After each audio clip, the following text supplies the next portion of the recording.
And welcome back to But We're Different. For those of you joining us for the first time, But We're Different Live is a weekly virtual event for revenue professionals who want to think differently about growing their businesses. We here at Impact have a team of coaches and trainers that are at any given time working with over 75 companies, helping them close the trust gap and achieve what we call sales and marketing mastery. Everything we'll share with you during these sessions is what we see firsthand from the companies that we work with. And here's what we know. The way people buy has changed, and yet so many companies still have not changed the way that they market and sell. And it's our mission to take these insights and to help you adapt to these changes so you can grow your business.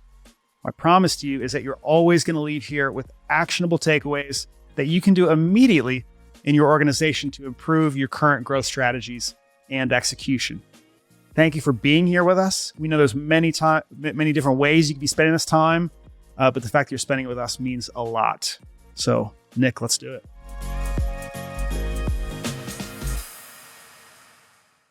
All right. I'm excited for this one today. We got a bit of a rant, but that's because it's a topic I'm very passionate about. And I think we're going to try something in order to make today as relevant as possible for everyone. If you can go into the chat and you can tell us your industry, and if you're B2B or B2C, this would help us give way more relevant examples as we go here today. Okay, so while that's happening, one of the most common misconceptions about content marketing is that it is only good for bringing in organic search traffic.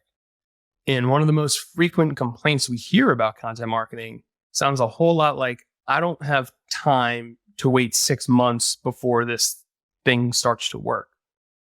And that's because most companies, they see content marketing and when they do it, it looks a lot like you write a piece of content, you hit publish, and you wait. Sometimes weeks, sometimes months before it can actually rank high enough to show up in search results. And for most businesses, this can be the most frustrating and demoralizing part of the content marketing process. But it's this whole idea about content only being good to grab organic search traffic that it's just not only is this not true, but it's a limiting belief that sets up companies and the content marketers and the salespeople they employ for failure. See, content isn't valuable because it ranks in search results. It's valuable because people consume it and learn something.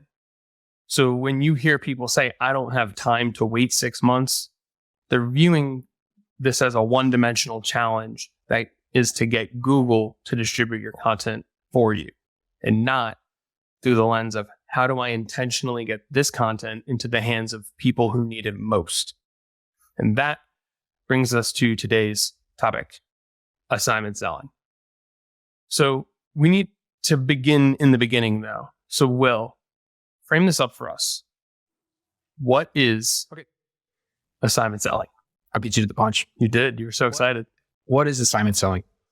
This concept is, how do we create learning materials as part of our sales process? And I like to do this activity with folks that I'm introducing the concept of assignment selling to. Think about the first meeting that you typically have, the first type of conversation that you have, and ask yourself, how much of that conversation is exactly the same every single time, based on at least the product category you're talking about, or at least the buyer type that you're talking about. And generally what we hear salespeople say is somewhere between 70 and 90% of the content that they have to cover in a first meeting ends up being the same content, generally speaking, every single time. And then we challenge them to say, what would happen if you get 70 to 90% of that content out of the way before you have that first meeting? How would that change what the first meeting looks like with your potential buyer? And there's this light bulb moment where people go, oh, content isn't just about content marketing. It's possible for it to be about content selling. And at the core, all assignment selling is assigning educational materials as part of the sales process before or after certain touch points that you're used to having in your sales process that allow your sales process to go faster, smoother, and more effectively for the buyer. How'd I do, Nick? I think you did all right. I think you did pretty good. So it sounds like the idea is that we answer customers' questions before they come up, it leads to a more effective sales conversation. What would you answer, Zach? I would say to the extent that you can be leading versus expecting the customer to lead you, it's better. So, one way to look at this too is that we get familiar, like even as Will is talking about that, 70 to 90%, gosh, yeah. I answer the same questions over and over again. And then also, I don't hear the questions that I know they need to be asking at the same time. And so if you think about yourself from a customer's point of view, have you ever been in a scenario where you're talking with a salesperson, or this could be in a retail environment, or this could be on a Zoom call, and you feel like the only thing that's really moving it forward is you asking questions? You ever felt like that before? Gosh, that's annoying, isn't it? Because really, their whole utility is to make us easier for you and to help guide you through it. But yet you're the one that's having to crunch the things and ask the right questions. So we as customers, as buyers, we do want to be led well through the buying process. And assignment selling gives us a mechanism to do that. We always want to be in a position where we're leading and we're doing it really well. And this allows us to do that. I think you bring up an interesting point there, which is a lot of buyers don't necessarily know what questions they should be asking to make a good decision. I think we lean into a lot of the things that feel familiar. But if they're not asking the particular questions that lead them to making or to understanding the type of purchase that they're about to make or that they're thinking about making, it can lead to a lot of problems on the back end too. They didn't know certain things. It can lead to high churn. It can lead to customer issues, long ramp times. So a whole bunch of things that can go wrong. And so how does a seller address that?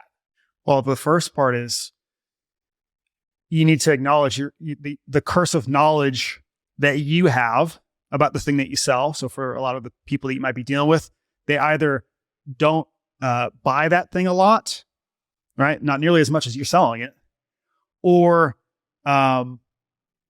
they're looking to solve a problem that they're not aware of what all the solutions are. And so you got to put yourself in their mind frame of where they're starting and where they ultimately want to be. So the first thing is acknowledging that you have the curse of knowledge. And the other thing is understanding that pitching too soon without the proper education will fail. If, for instance, which we just ended our series on the Big Five, so I don't want to recap all of the Big Five. Y'all should go listen to those episodes if you didn't listen to them. But let's say, for example, we know that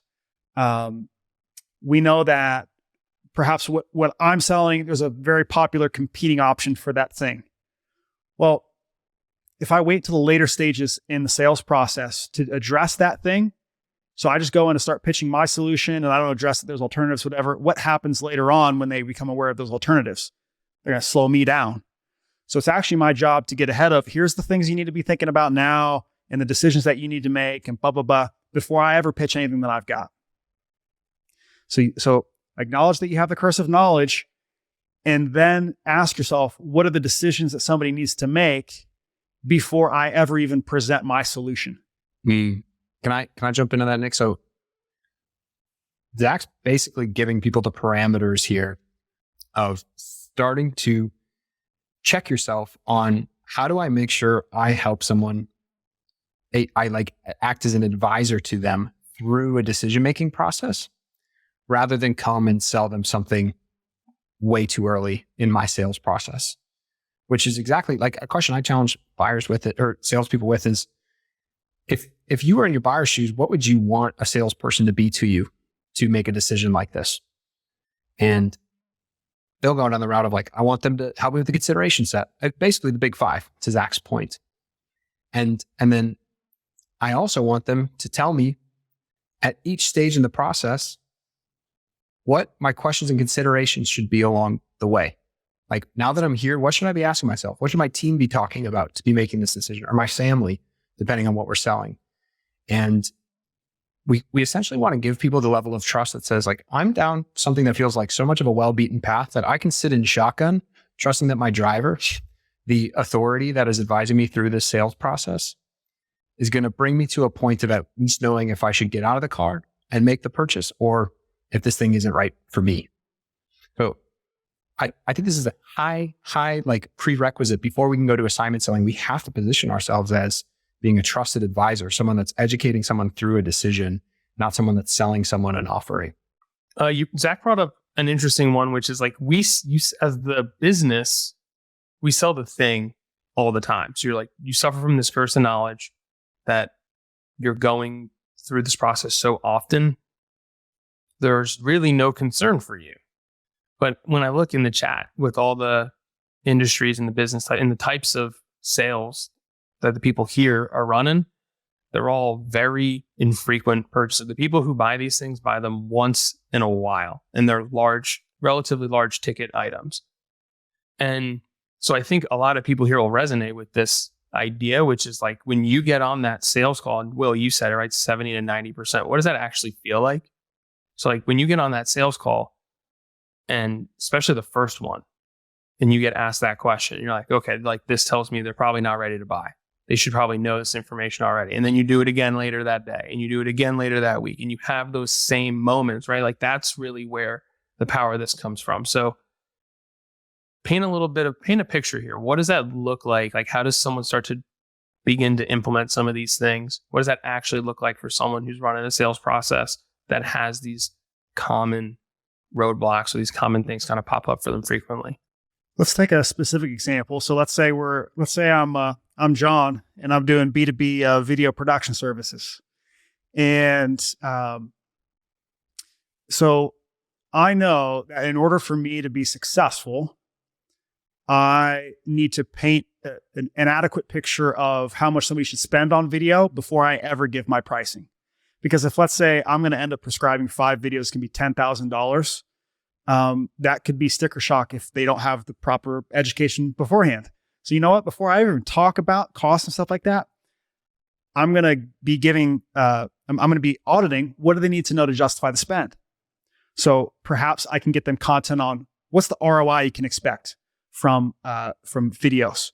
Where are the best places on your website to put videos to see the most return on investment? What's the value in investing in video now that will last you for 2 years? And so I'm thinking about, all right, if they're saying, oh, this, if I do this right, it could be a, $100,000 return on investment. I know exactly where it would go on our homepage and where it fits into our strategy. And we're going to be able to get a year or two's life out of this. If I'm saying yes to all those things, then when John says, so it's going to be 10 grand for these 5 videos, it's like, can I do it twice? Like, that's amazing, But I'm anticipating what could be the objections once I pitch my solution, or what do they need to know in order to even rationalize making this purchase? That's where I always tend to start. It's like, think about the things that you will pitch. Like, think about the things that they are going to have to make a decision on, and then what is the information they're going to need to make that. It's not always very clear. Like, you have to think about these things, obviously, but that's what it takes to lead well. So it takes to lead somebody through the process well. You got to think about what are the second, third order effects of every stage and every decision they're going to make. Can we jump on this for one quick pivot, Zach? I'm curious how you'll answer this question. How do you know that you've shared pricing too early in a sales process, retroactively after a deal was lost? Just based on what you shared there. So if somebody says, that seems really expensive. Okay, that's a relative term. Expensive compared to what? You know what I'm saying? Like, I guess if you say, this is a lot of money, okay, that's like a fact, but expensive is a relative term. So they're thinking expensive, it means out of their budget, not going to produce ROI, whatever it is, means I haven't done a good job of explaining it. You'll know you did a good job is by the time you give the price and they go, that makes sense. Or even if it is more, they're going, I understand why it's more. And I'm willing to pay that because of X, Y, and Z. Because it's not like those other cheaper options. That's where you may have done a really great job, right? If they're going, it's not like those cheap options over there. All right, I'm actually getting value for this. That means you've done a good job of explaining it and teaching them about it. Yeah. And at that point too, I think when someone is hearing pricing at the right time, they're not comparing it to, well, like, what are you doing? Or how many hours are you working for me? They're thinking about the outcomes that the offering that you're giving them is accomplishing. That's a really good point, Will. They're measuring the value. That's a really good point. You're reorienting them around the outcomes of the thing versus just the number, right? It's really good point, because if in the process of teaching you are helping them become an intelligent buyer of the thing, then that's exactly what will happen, Will. It's like they're thinking more about the outcomes and the things that they should be thinking about versus just getting the cheapest option versus getting the quickest option versus getting the most popular, whatever. They're going, I have the proper logic to make the right decision for me, and I understand it. Yeah. And I know where I'm headed. I know what I'm getting out of this. So, Nick, I want to answer your initial question one more time. We also have Amanda here, who is a roofing remodeling agency. And I just actually wrapped up working with Roof Crafters, our newest success story at Impact. So I know exactly where a roofing company should start when they're starting to think about assignment selling. This was the most influential thing that moved Roof Crafters from having a 45% close rate on estimates to close to 65% close rate on estimates to close. They made a 30-page pre-estimate preparation guide that they required everybody to read before they would show up to their front door and introduce themselves as a roofing company. And it really did three big things. It told someone, hey, you got a big decision ahead of you. People only buy roofs every 15 years. So chances are you're not good at it. You're not an expert in how to do this right now. And you got a lot of questions and a lot of worries. We get it. Before you can go any further, you need to understand where you are in the entire journey of buying a roof right now. And it would pull up a timeline that would show someone all of the steps that someone has to go through, the deposits, when those would be due, when we would do the roof like walkthrough. And all of a sudden, someone felt like, I'm in the process right now. Like I've got someone that's showing me my map. And then it says, and as soon as you know where you are, we want to address the 5 biggest concerns that we know people ask as soon as we get to their kitchen table. And if they're not asking it, they're thinking it and they're worried about asking it. It's around cost. How much is this going to cost me? It's around, how does this go wrong? How do I know if I need a repair or a full rebuild of this thing? And then lastly, here's everything you need to know before you're going to be able to accept the multiple quotes that compare the multiple quotes that you're likely getting for a decision as big as this.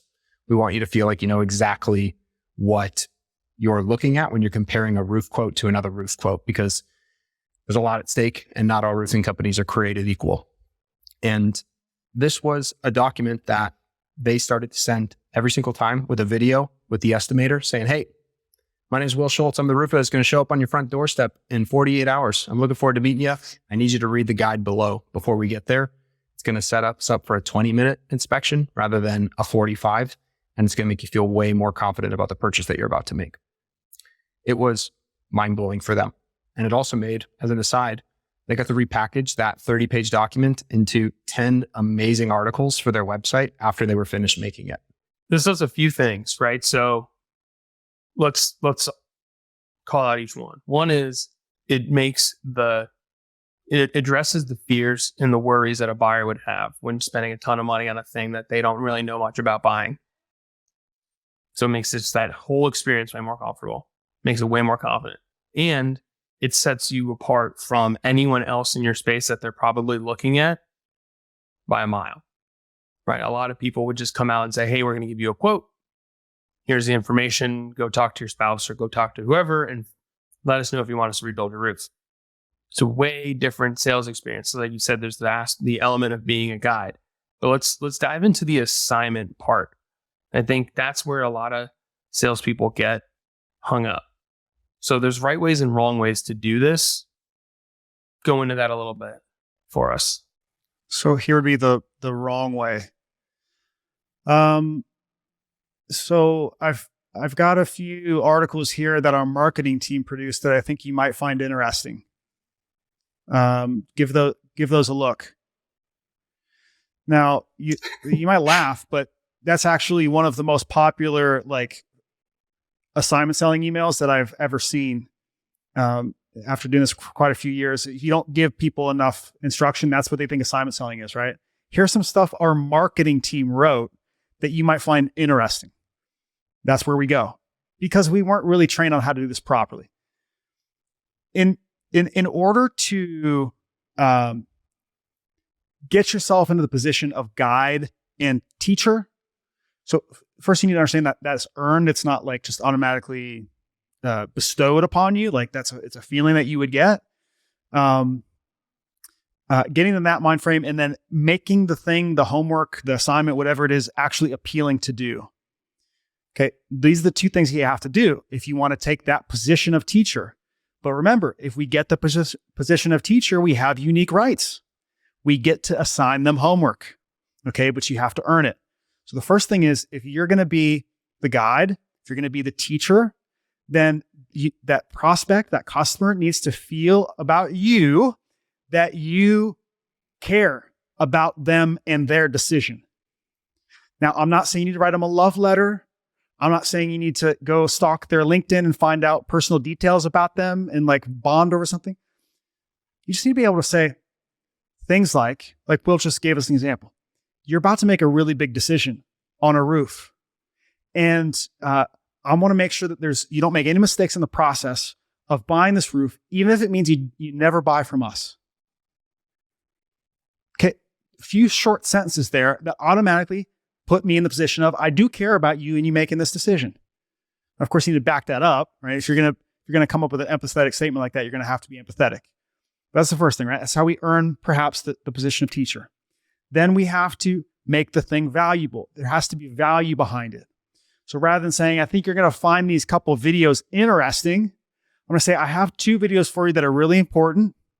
The first one is about the process of getting of buying a roof and what the estimate process looks like. This is going to help you see exactly how that works, what you should have prepared, and what to expect when I come out there. Okay, now I've explained to you exactly what you're going to get out of watching that video, right? That's a value proposition. It's clear what you're going to get. It's not interesting. Well, it might be interesting, but I'm not just saying it's interesting. I'm saying, here's what the purpose of it is. Here's what you're going to get out of it. Now, in terms of it being valuable and making it seem appealing, there's a third component to this that you have to do that most people won't do because they're scared of it for some reason. The thing you have to do is you actually have to ask them to commit to doing the homework. So literally, you would say, don't want you to make a mistake on this roof. I'm sending you this video. Here's what you're going to get. Will you make the time to watch the videos before I show up next Friday?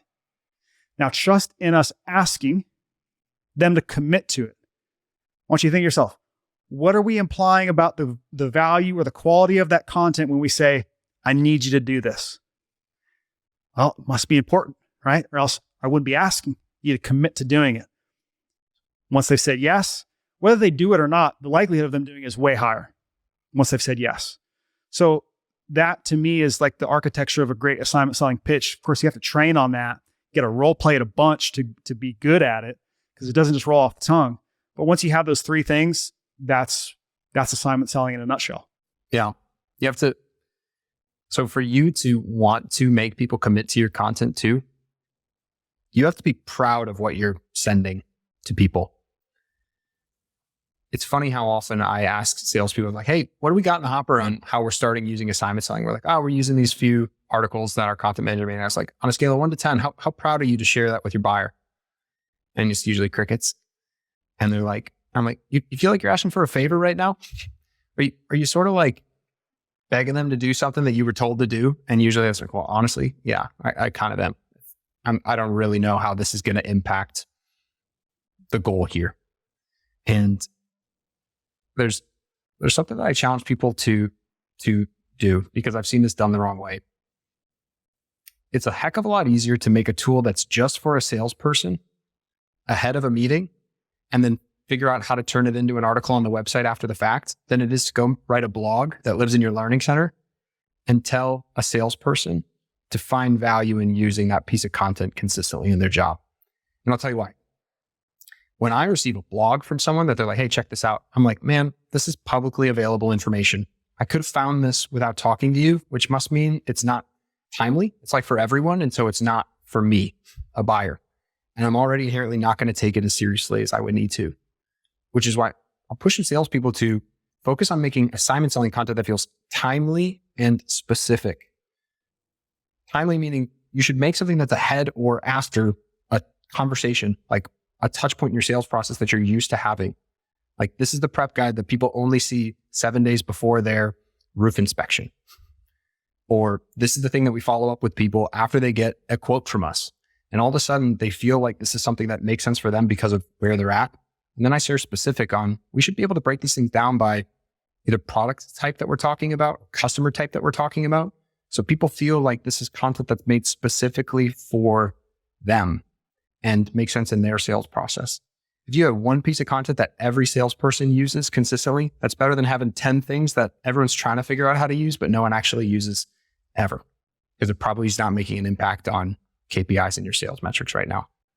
Content that feels like it's for me it's why we position a lot of these things as buyer enablement over sales enablement. Like sales enablement implies that it is designed to help sellers versus helping buyers buy. And even that shift in mindset changes the way that you write the article. Because like you said, there's so many salespeople that get this content and they're like, I'm sending it because you told me to, versus saying like, hey, when I send this to people, they're just ready to go. It short circuits the first meeting and I get to actually have a real conversation with them about the problems that they're facing, not all of the clerical stuff about who we are and what we do and blah, blah, blah, blah. Yeah. It's funny how you tell a salesperson that and they believe it, or at least hear it. And then 2 weeks go by and they finally have their first win with content. We're like, man, I showed up to a house and I felt like a celebrity. This person was thanking me for what I sent them. Like, you know, that content, like it really made a difference in my sales process. I want to use more of that now. It takes a few wins in your organization for this to become something that is like tried and true with practice, which I do want to make sure we find time to talk about on the podcast today. Is like, after we do find some of our first wins as a company doing assignment selling, how do we start making this catch on with other people in the business? Because obviously everyone has their own journey in getting good at a skill like this. Well, I think there's a few things in there. So one is like the way you position it is, and Zach, you're big on this idea, is like the principle of disarmament. Like it allows sellers to feel confident in what they're sending and it allows buyers to receive it, right? So there's this element of disarmament that is super powerful, that if the seller doesn't believe it, they're not going to even want to participate, right? And so you brought this up. Let's just go there right now, right? We hear this one all the time. My buyers will never do homework. And and Zach, I think you mentioned too, there's like a fear that if we give buyers like another hoop to jump through, they'll cancel the meeting and stuff like that. So like, what do we do to get past that? Ask somebody to recall a really crappy prospect that they worked with that didn't care about making a good decision and ask them how that worked out. Right? We're all going to have those experiences. Like that. The problem is we hone in on those experiences versus thinking about the ones in which the prospects that are excited to learn, want to invest the time, want to make a good decision. Instead, our minds go to the people that have leathered us up as salespeople that like don't respect our time. They don't respect our opinions or our inputs. They don't want to be taught something. That's who we think of. And we're just always going to have those. So it's just like, it's whatever. But don't think about them for a minute. Think about like one of your favorite prospects you worked with recently. Were they eager to learn about the thing? Did they want you to guide them through the process? Did they want to make a good decision? Were they willing to put in the time? Wow. What if you could actually create that sense of excitement in everybody? That's what I think we should be thinking more about. In fact, one thing I've really been experimenting with, this might take us in a different direction from your question, Nick, but I think it's good, is actually teaching what the sales process is going to be like. Like, think about how many times you've gone to buy something or you've started to talk with a salesperson about something and you have no idea what you're getting into. It's very similar to like if you're applying for a job, like you might send an application and you don't know what the rest of it's going to look like. You don't know what the interviews are going to be like, how many times you're going to have to meet, any of this stuff. That's actually what got me thinking about is how we can prepare job candidates. But now I went back and took it to sales. It's like, how often do we actually say, so generally this is what this process looks like. It usually will take somewhere around 3 weeks. And these are the things that the decisions you'll make along the way to make a good informed decision on this. And then here's what we be at every stage. Like, why don't we do that more? It's almost like we think, well, if we tell them it's going to take a certain amount of time, then they're going to not do it. It's like, but they're already here doing it. Like they're already here asking for the thing. So I think that will help us. And again, I'm experimenting with it, but I think that could really help us get ahead of this thing of, well, I won't do homework, or thinking prospects are going to not respond well to this. If you tell somebody, here's the decisions that you need to make and here's the time frame that you need to make them in, if you really want to make sure this goes well, I think they'll be appreciative of that and they'll do the things that they need to do.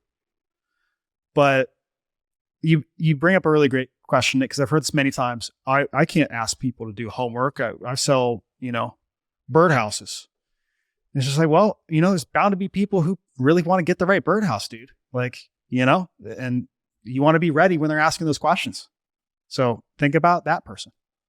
I've seen with, there's a couple managed IT services here, and I've seen this one with them, which is like, they'll actually, in that buyer's guide, like Will, you kind of alluded to this, like whole roundup of information that you deliver to a prospect. In their buyer's guide, they'll have a timeline. One of the pages is a timeline that says, you are here. And if you move forward with us today, there is X many weeks or meetings and things that need to happen before you get to lights on, whether the infrastructure is installed into your office space, whether the laptops have whatever software installed, like whatever the thing is to get to the end result where it's like, we are at full deployment. And I think that was such a great example to like what you're alluding to, Zach, which is like, how do you help articulate the process in a way that just eliminates all the uncertainty? Yeah. Another thing that this got me thinking of too, is when you can say something like that, you can say, here's the process and generally takes 2 weeks, whatever. Then you get that prospect who comes to you, which we've all had before, that says, I want to move fast. I don't want to do this stuff. I want to move fast. I want to get this thing taken care of. You're able to say, cool. I know the exact process to get us there the fastest way. But if we don't do it this way, it's going to take longer. Now we're the guide, right? Now we're doing our job, which is like, hang on, slow down. If you want to go fast, we're going to have to slow down and speed up here. And here's the way that we do that. That's great disarmament right there. Yeah, because think about how many times that you think that I want to move fast op is a blessing. And then it finds a way to be the biggest headache in your life in the coming weeks or months of either what the sales process turns into or what the delivery of offering looks like to this person too. This is exactly why roof crafters put that in their prep guide. It's allowing people to see that you have a process that you're executing. They get to get in shotgun. They just be like, I'm along for a journey that someone else has taken me on. And I trust that, like, I don't have to ask like, yo, where are we at right now? Or why are you asking me all these questions? Or why are you having me do this homework right now? It's like, you have to go back to, I am the advisor leading you down a well-beaten path. And as someone that cares about you making the right decision here, it's my responsibility to make sure that you're going through this decision-making process the right way. It's a really good point. So we kind of jumped over some of the types of content that goes into this. We alluded to buyer's guides and these types of like informational packets. Zach, you kind of talked about the big five in general. Like, let's do like a super brief recap, because I think it's like there's a ton of different things, types of content that you can do this with. So Zach, give me like a little bit on like are the most number 1, 2, and 3 things that like get the best return or the best response when given to a salesperson. Let me give you a little bit of background before I answer this too. This is being a coach who works with companies in many different industries. This has always been a challenge for me to exactly define what, exactly the types of content you need to produce for buyer enablement specifically. Like the big five, we know like these are things that they're trying to figure out in terms of making a buying decision. But as far as how they buy from you and going through your own unique sales process, every company has a little bit of a different sales process. So it's hard to say like it's been a problem for me a little bit. And so here's what you need to think of though, with respect to where to start and what types of content you can immediately implement into your own unique sales process. Watch sales calls, go on ride-alongs, whatever, and listen. And listen for the things that either slow down or speed up the decision-making process. And I want to be clear, decision-making process for the buyer. And you'll find gaps and missed opportunities that you'll say to yourself, could have thought that better. Should have got ahead of that. That works well. Can we get that in front of them sooner? And that will help you generally craft the right content that needs to go immediately into the process. Big Five is great. If you've done the Big Five properly, you can use that stuff for sure in your sales process. But there's going to be things that are different and unique for you. And I totally respect that. But go about it in a prescriptive way that it's like based on them making the decision. Remember, indecision comes up because of the feeling of lack of information, there's some sort of valuation problem, and uncertainty around the outcome. Those are the 3 things that lead to indecision. So look for those things. You can fix lack of information. You can fix valuation problems. You can fix uncertain outcomes with the right teaching. Yeah. One thing I focus on, teams that have longer sales processes and also teams that have multiple decision makers that need to give a thumbs up before they know they're going to close a deal. So a lot of the people on this call, I would guess, is to think about, this feels a lot more logical. And I know that sales is more of an art than this, but think about your sales process as just a necessary information transfer that has to happen. And I've whiteboarded this with a few teams, like what are all the questions that we have to answer for a buyer before they're able to make a decision in our buying journey? And then what are all the questions that we have to answer and know about our buyer on our side for this deal to go through as well? So we can at least see the necessary information transfer that has to happen over the course of however you're running that information transfer and that trust building between the buyer and the seller. And that makes it easy for you at least to start making, I would start to just by making like pre-meeting prep guides or pre-meeting prep conversation of, this is likely what we're going to cover today. These are the things you should be considering at this stage in the process. And here's the questions I'm going to ask you when we jump on the call. So if you don't have the answers, talk to your team that are going to have the answers to this before we jump on this call. So we don't make this one meeting turn into more than one meeting if it doesn't need to. We both are busy people and we want to respect each other's time. Something along that is like the easiest way to just start thinking of like, I'm just sending something that's going to make my current meetings that I'm used to having go a little bit better. So just to be clear, you're saying that there's the Big Five and the Selling 7 stuff that we've gone over that live on your website that help, because we view this as marketing content. And then there's this stuff.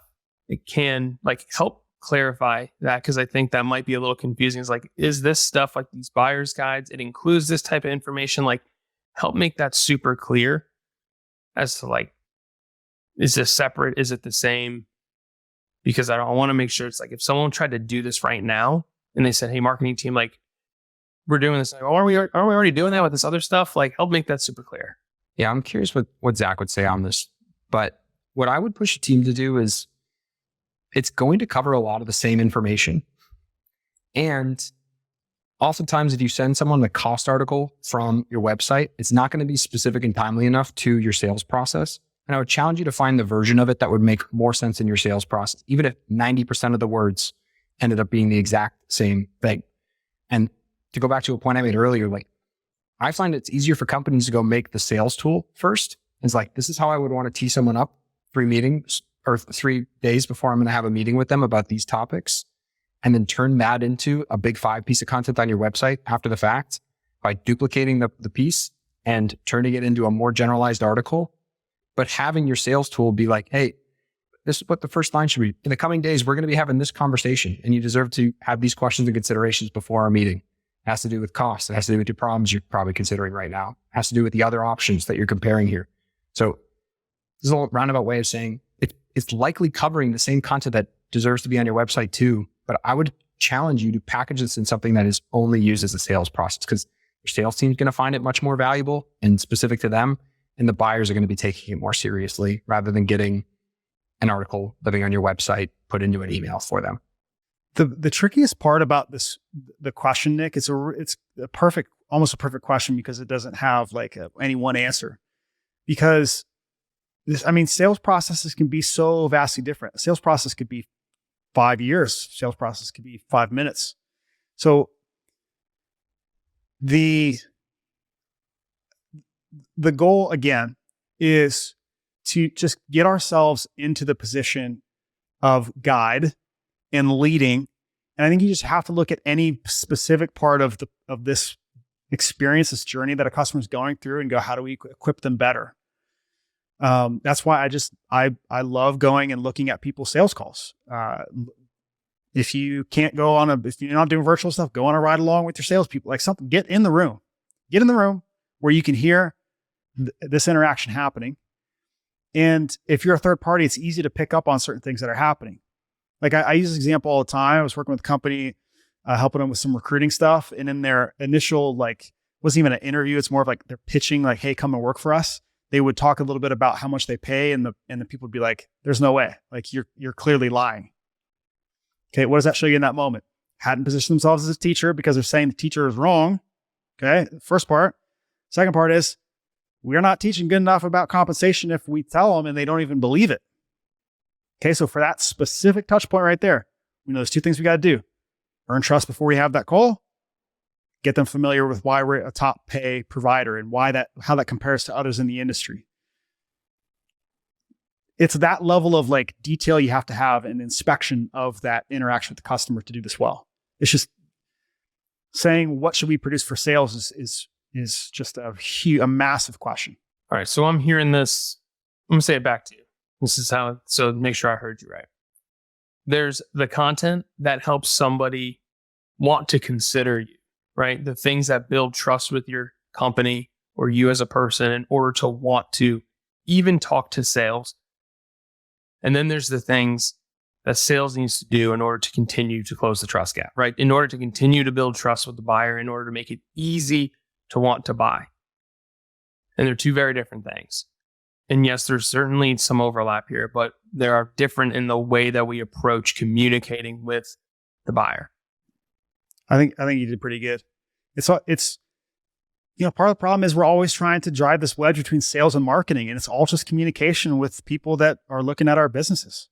It's like the funnel works to an extent, the flywheel works to an extent. It's not something perfect for all of it.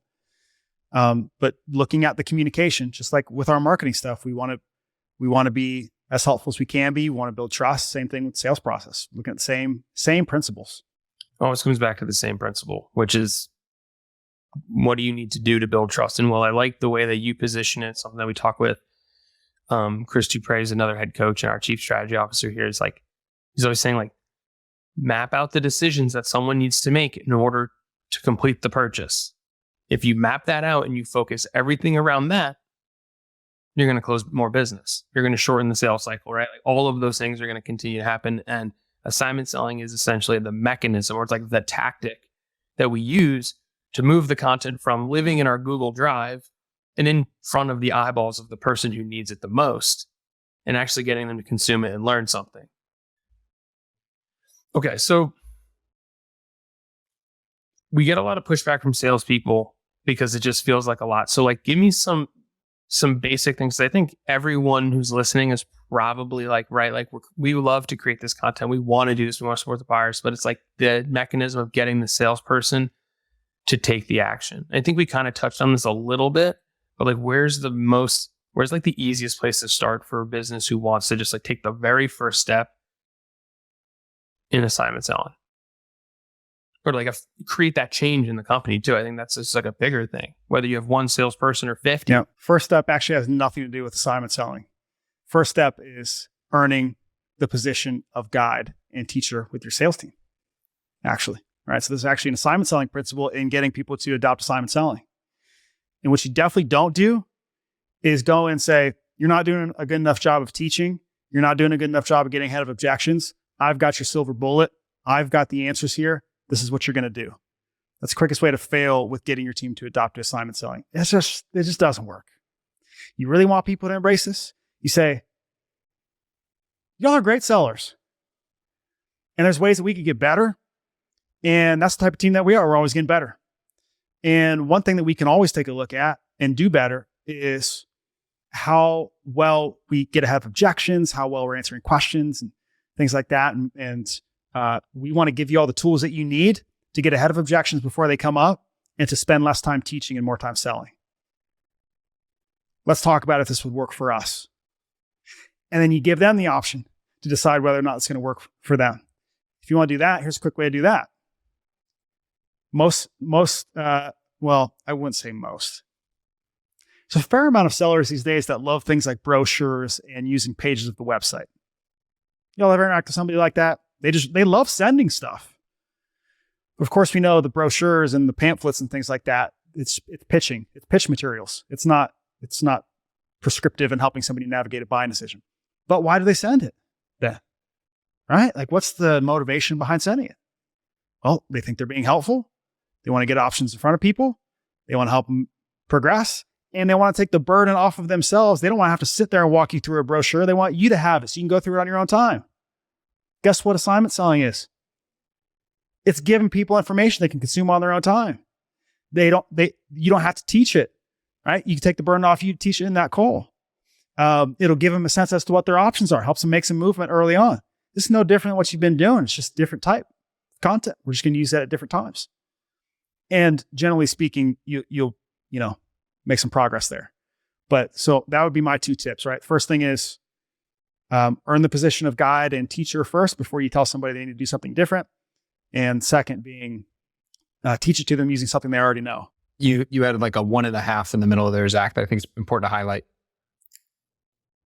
If a marketing team goes in a silo and makes assignment selling content and then presents it to their sales team is not going to care about that content. The sales team has to be involved in making the stuff themselves. Otherwise, they're not going to own it. They're not going to believe it makes an impact on selling. Salespeople want to feel like they close the deals. And they do close the deals. I'm not taking that away from salespeople at all. But if we have marketing say, I made you guys this awesome document, they're going to think I'm the reason deals get closed in my sales processes. And we have to find a way for them to take ownership over the content that's been created, for them to feel like it's theirs. It's a part of an extension of them as salespeople, not an extension of our marketing team. And the other thing is, I'm going to go back to outcomes. We talked about at the beginning of today. We have to get good as a company at communicating an outcome language. When a sales team member is hearing, hey, we want to get better as a selling organization and we want marketing and sales to work better together, they're all sitting there thinking, this is not me making more money right now. This is not what I'm hearing. What's in it for me? What is the value of me spending time doing this rather than hitting the phones or door knocking or following up with leads? And specifically, if a salesperson want to ask you this, they're probably asking themselves, how will this make me more money? Or how will this save me time? Because that's how salespeople think and talk. They are sharks in the water that want to go earn. And if we don't connect the dots as to how the outcomes of assignment selling content will make them money, save them time, cause them less headaches, and make them look better than they look even today, even though they look so great today, they're not going to get on the boat with us, at least not very quickly.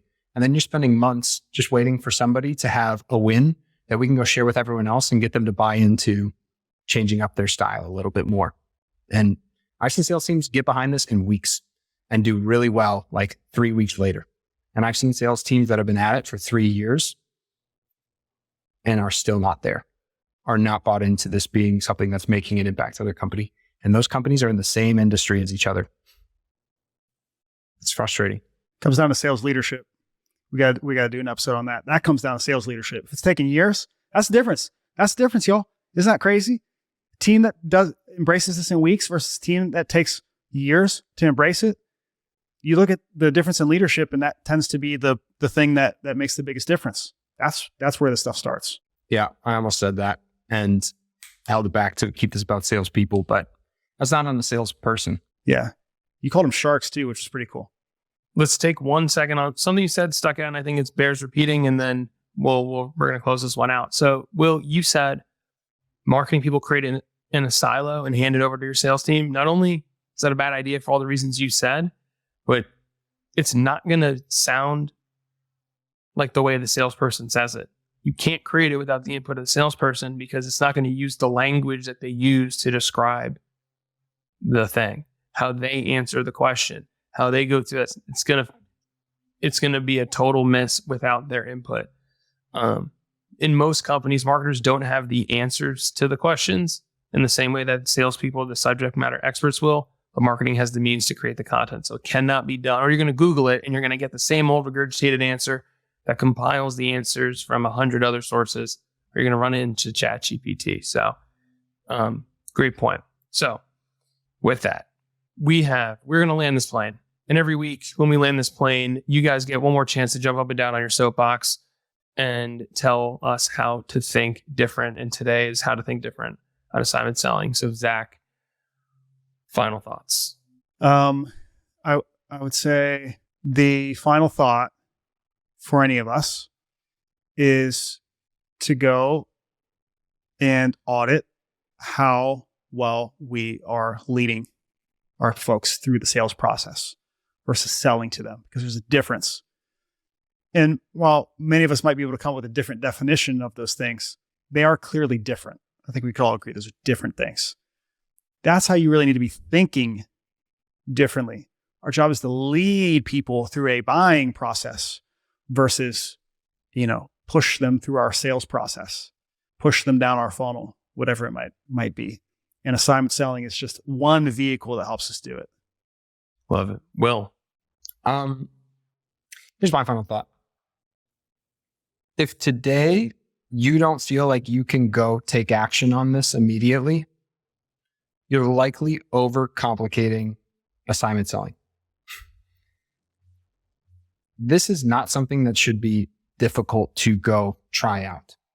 I would go open your calendar and figure out an important meeting that you have coming up before you go whiteboard anything on this, and just see what you could do one time. So I think we covered a lot in this episode. And the last thing I would want us to get to is, this sounds like a big undertaking for my team to just start trying to do. You have the ability to go assignment sell a meeting that's coming up in an hour right now with an easy one-to-one video. Go download Vidyard for free, and you can take all the languaging things that you and Zach shared and create that piece of content immediately. And disarm a couple of things, address a few things before they get on that call. Most of the time, they'll also just want to watch the video because your buyers have likely never received a video from a salesperson before, and they're going to think it's cool. All right, guys, this has been a fun one. This has been, I think, John, you said it best, man. This has been, I think, the best one yet. So thank you, everyone, for joining us today. And as always, you can catch the replays of these sessions. We guest appear on a ton of other great shows, and we have a whole ton of exclusives from the team here at Impact on the But We're Different podcast. So if you haven't already, please subscribe. We're on Spotify, Apple. Of course, we're on YouTube. Anywhere you listen to great podcasts. We will be back with another session of But We're Different live next Tuesday at 3 p.m. and we hope to see you there. Thanks, everyone.